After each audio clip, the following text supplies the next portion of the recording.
오늘은 고통의 무게라는 제목으로 우리 하나님 말씀 함께 나누도록 하겠습니다. 우리는 지금 17번째 시편, 이 다윗의 시편을 지금 살펴보고 있는데 우리가 다윗의 시편을 잘 살펴보시면 그 안에 억울함과 분노와 고난들이 굉장히 촘촘하게 밀도 있게 쌓여 있다 하는 것을 우리가 보게 됩니다. 이런 고난 중에 지은 다윗의 노래들을 읽어보면서 우리는 단박에 이런 질문들이 떠올라야 되는데, 하나님의 마음에 합했다고 하는 다윗, 또 주께서 내 마음에 딱 든다, 이 사람이 나의 사람이다 했던 이 다윗에게는 왜 이렇게 고난이 많고 대적이 많고 억울한 일이 이토록 많은가 하는 것을 우리가 질문을 해봐야 됩니다. 사람이 어떤 고통이나 어려움을 만나더라도 내가 잘못해서 고난을 당하거나 고통당하는 것이면 내 잘못이지, 내가 부족해서지, 이렇게 인정하면서 감당할 수 있는 것이지만, 나름 주님을 위해서 열심히 살고 또 최선을 다해서 살고 있고 또 거룩과 진리를 위해서 몸부림치면서 살고 있는데 억울하게 고난이 오고 또 그 고난 가운데서 할 수 있는 일이 아무것도 없을 때가 사람들에게 다 온다 하는 것입니다. 결과론적인 말이지만 사람이 당하는 그 고난과 고통에는 다 이유가 있습니다. 시간이 지나고 나면 그때 내가 왜 그 고난 가운데 있었나, 왜 내가 고통을 당했나 이렇게 뒤늦게 알 수 있게 되겠지만, 고통을 당하는 그 순간에는 이해가 되지 않는 것이 우리의 현실입니다. 그래서 우리가 억울하고 힘든 것입니다. 그때 우리가 억울할 때, 힘들 때 할 수 있는 최선의 방법은 뭔가? 하나님 앞에 엎드리는 것이 가장 최선의 방법입니다. 이 하나님 앞에 엎드려서 고통에 대해서 토로하고 그분 앞에서 울며 나의 억울함들을 쏟아내다 보면 고통의 원인이 점점 보이기 시작하고, 또 나중에는 이게 다 이유가 있는 것이었구나, 이게 다 나를 위한 고통이었구나 하는 것을 우리가 깨닫게 되는 것입니다. 이 뒤에 시편 73편이라는 아삽의 시가 있는데, 이 시인은 악인들의 형통과 의인들의 고난, 이 사이에서 내가 어쩌면 이를 알 수 있을까 생각하다가 그것이 자기에게 심한 고통이 됐다고 했습니다. 그래서 결국에는 어떻게 됐느냐?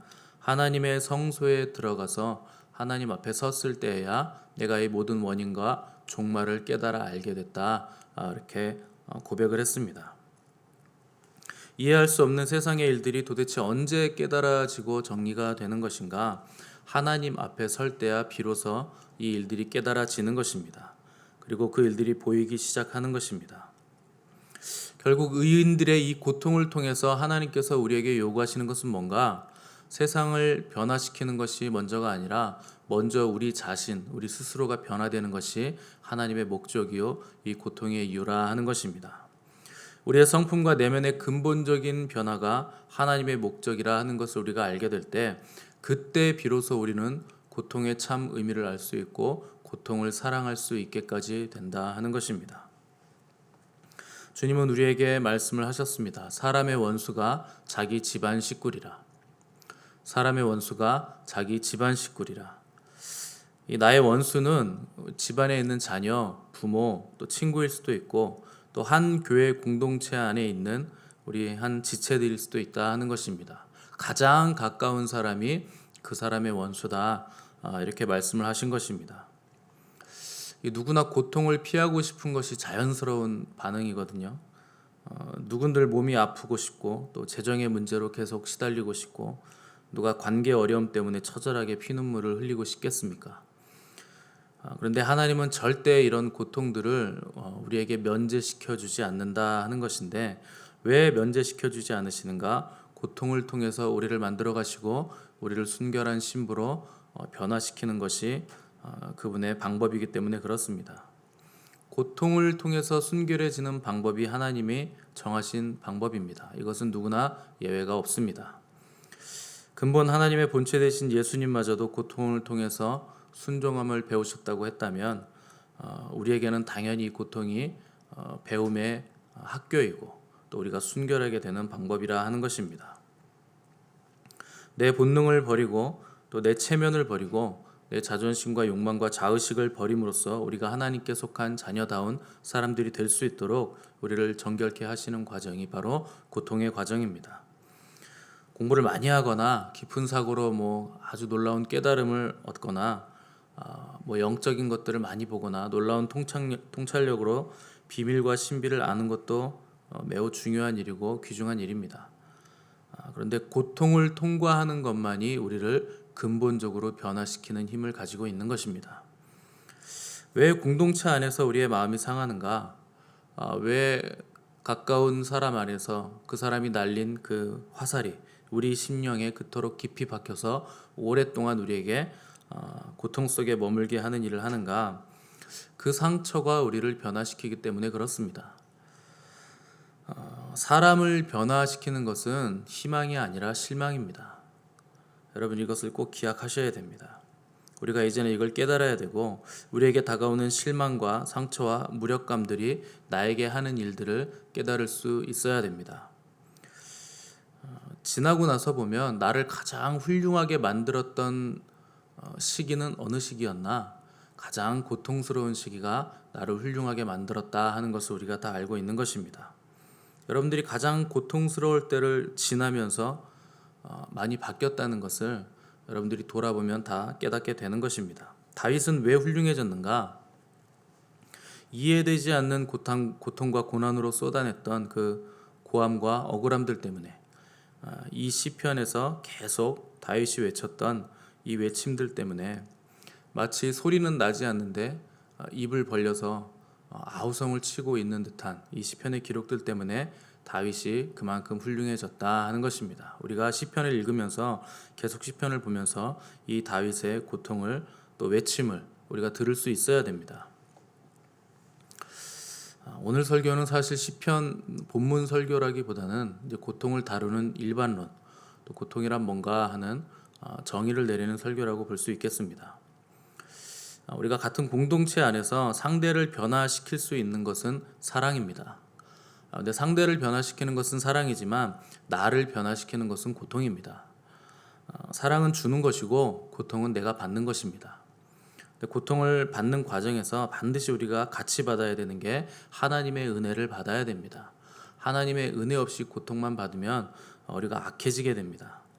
근데 우리가 하나님의 은혜를 받으려면 은혜의 보좌 앞으로 나가야 되기 때문에 고통 속에서 반드시 하나님 앞에 무릎 꿇고 엎드릴 수 있어야 되는 것입니다. 그럼 고통 속에서 은혜를 받아서 뭘 하려는 것인가? 우리가 받은 그 은혜를 다른 이들에게 사랑으로 전달할 수 있어야 됩니다. 그것이 바로 왕 같은 제사장들이 하는 일입니다. 주님께 받은 것을 전달하는 사람이 바로 사역자입니다. 뭐 나이나 연륜으로 할 수 있는 게 아니라 또 받기만 하고 나눠주지 않는 사람은 절대 사역자가 될 수 없는 것입니다. 계속 받기만 하겠다, 나는 사람들과 관계하면서 나눠주지 않겠다, 이런 사람은 하나님의 일을 할 수 없고 또 사역자도 될 수 없고 한 달란트 받은 게으른 종이 되어서 결국 바깥 어두운 데어 내어 쫓기게 되는 결론을 보게 되는 것입니다. 그런데 우리가 주는 것도 받는 것도 쉽지가 않은 게 우리가 아직은 되어가는 자들이기 때문에 그런 것입니다. 아름답지가 않은 겁니다. 내 의도는 아름다웠는데 받는 사람이 아름답게 받지 못하고 또 때로는 주는 일이 십자가가 되어서 나를 찌르는 일이 될 수도 있는 것입니다. 또는 받는 일이 자존심 상하는 일도 될 수가 있는 것입니다.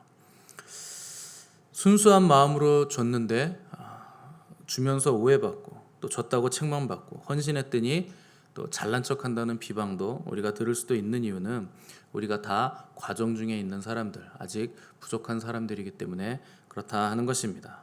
그러나 그것이 나의 십자가라면 그것마저도 그 십자가도 우리가 질 줄 알아야 됩니다. 십자가를 질 수 있는 사람만이 진짜입니다. 그 오해와 모함과 고통 때문에 아무것도 나는 하지 않겠다 하는 사람은 아직 먼 것입니다. 왜 그런가? 하나님은 모든 사람에게 반드시 십자가를 주시기 때문에 그렇습니다.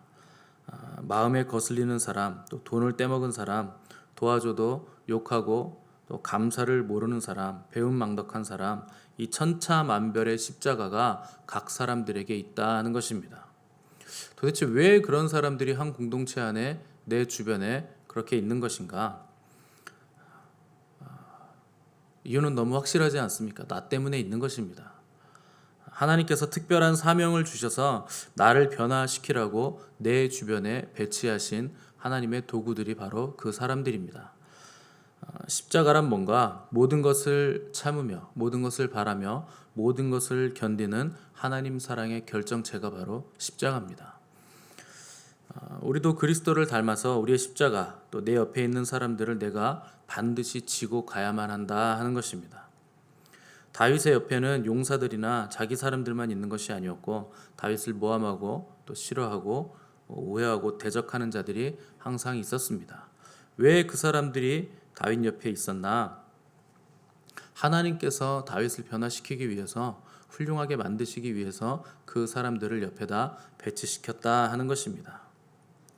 우리가 하나님께서 내 옆에 붙여주신 그 사람들을 사랑하기 전까지는 절대로 온전해질 수가 없는 것입니다. 나는 싫다. 나는 그들과 같이 어울리기도 싫다. 말도 섞기 싫다. 이래서 그들을 밀어내고 싫어하고 쫓아내면 자기 인생도 망가지는 것입니다. 훌륭해지지 못하게 되는 것이고 결국 하나님의 의를 이룰 수가 없게 되는 것입니다.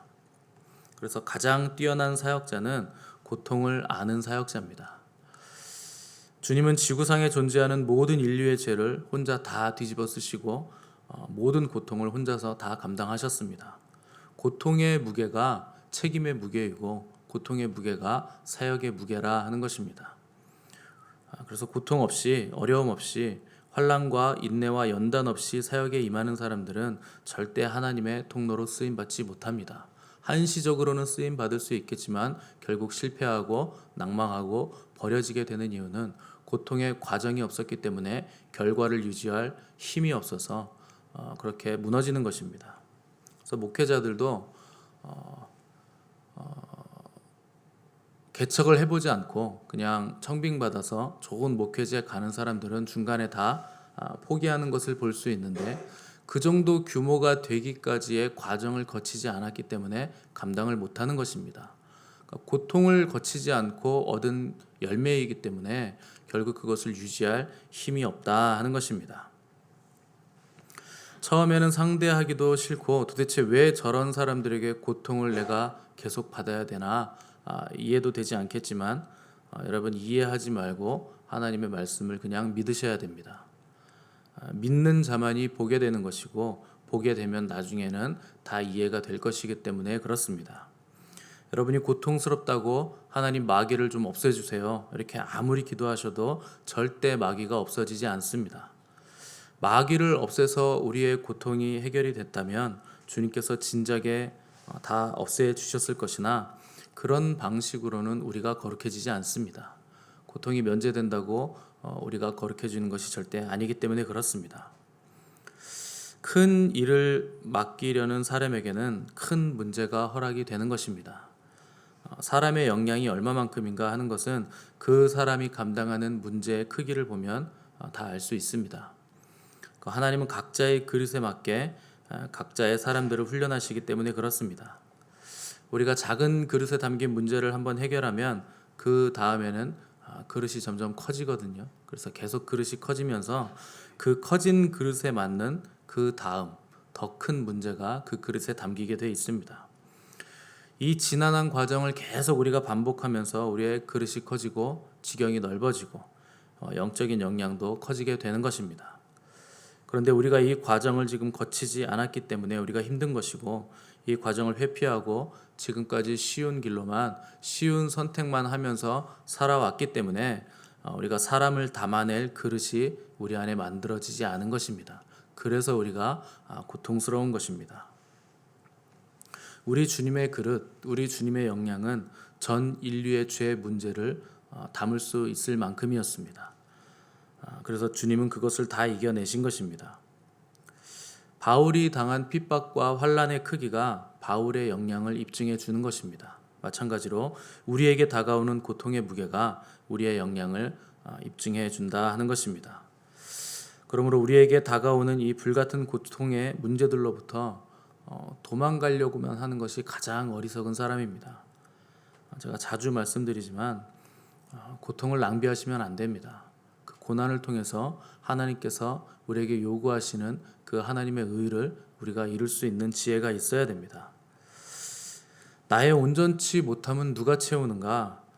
우리는 하나님이 채워주실 것이다. 이렇게 생각하지만 하나님이 누구를 통해서 채우시는가? 우리의 상대를 통해서 우리의 부족함을 채워주시는 것입니다. 우리는 부분적으로만 알고 부분적으로만 예언할 뿐입니다. 사람에게 나타나는 은사와 능력은 다 부분적이고 제한적인 것이기 때문에 누구든지 혼자서 자기 인생을 살 수 있는 사람은 한 사람도 없는 것입니다. 하나님은 완전하게 아시고 완전하게 충만하신 분이심에도 반드시 아들을 통해서 하나님의 일을 이루십니다. 그리고 그 아들은 누구를 통해서 이루시는가? 교회를 통해서 주님의 일을 이루신다 하는 것입니다. 하나님도 상대를 통해서 이루시는데 하물며 우리가 혼자서 뭘 해보려고 혼자서 발버둥치고 사람과 관계하지 않으려는 태도를 가지는 것이 가장 미련한 사람이라 하는 것입니다. 그것은 절대로 하나님의 의를 이룰 수 없는 방법입니다. 반드시 주고받아야만 승리할 수 있는 구조가 교회라는 것을 우리가 꼭 기억을 하셔야 됩니다. 오늘 읽은 시편 17편은 다윗의 억울함이 굉장히 짙게 배어있는 탄원시 중에 하나입니다. 오죽 억울했으면 1절과 2절 이 두 구절에서 의의 호소를 들으소서, 울부짖음에 주의하소서, 기도의 귀를 기울이소서, 나를 판단하소서, 공평함을 살펴주소서 하는 5개의 간청을 다윗이 이렇게 속사포처럼 쏟아냈겠습니까? 이 다윗의 간청들은 다 정당한 간청들이었습니다. 왜냐하면 다윗이 자기가 잘못한 것이 없었기 때문에 하나님께 당당히 요구할 수 있는 정당함들이었다 하는 것입니다. 그런데 하나님은 이 다윗의 간청, 이 탄원들을 쉽사리 해결해 주시거나 응답해 주시지 않으셨는데 다윗이 이 과정을 통해서 깨달아야 할 것이 있고 배워야 할 것이 있었기 때문에 그렇게 한 것입니다. 아마 우리가 천국에 가서 이 다윗에게 물어보면 언제가 가장 좋았습니까? 언제가 가장 기억에 남습니까? 이렇게 묻는다면 사울 왕에게 쫓겨서 광야에서 숨어 다니며 고통스러웠을 때가 가장 나에게 좋은 시절이었습니다. 가장 자유로운 시절이었습니다. 그때가 가장 큰 은혜를 받고 행복했던 시절이었습니다. 이렇게 대답할 가능성이 매우 높습니다. 왜냐하면 고통을 당할 때 하나님의 은혜도 그만큼 주어지기 때문에 그런 것입니다. 어떻게 보면 우리가 훈련받을 때가 가장 자유로울 때입니다. 왜냐하면 훈련받을 때는 책임이 없기 때문에 마음껏 실패할 수 있고 마음껏 되풀이할 수 있기 때문에 그런 것입니다. 훈련이란 뭔가 지금 당장은 실력이 없어서 내가 할 수 없지만 이후에는 자유롭게 눈 감고도 할 수 있도록 계속적으로 반복되는 과정이 바로 훈련입니다. 그래서 우리에게 고통이 반복적으로 오는 것입니다. 그런데 고통을 선악으로 나누는 일을 자꾸만 우리는 하는데 그게 가장 바보 같은 일입니다. 훈련을 위해서 오는 고통을 선과 악으로 나눠서 뭘 어쩌자는 겁니까? 선한 것을 누리려는 사람들은 이 고통도 누릴 줄 알아야 됩니다. 그것이 바로 진짜 실력입니다.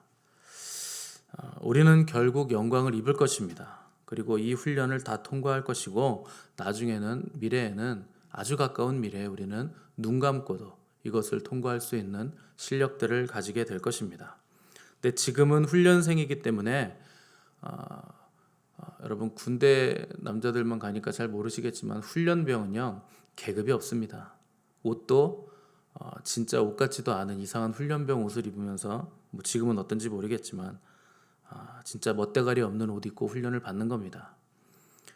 계급장도 없고 멋도 없고 그냥 번호만 새겨져 있어서 이름도 없어서 몇 번 하면은 몇 번이라고 복창하면서 관등성명을 대야 하는 그런 상태가 바로 훈련병입니다. 사람들은 훈련의 과정에 있는 사람들이 멋있어 보이지 않습니다. 그건 당연한 겁니다. 군대에서도 훈련병은 멋대가리가 없습니다.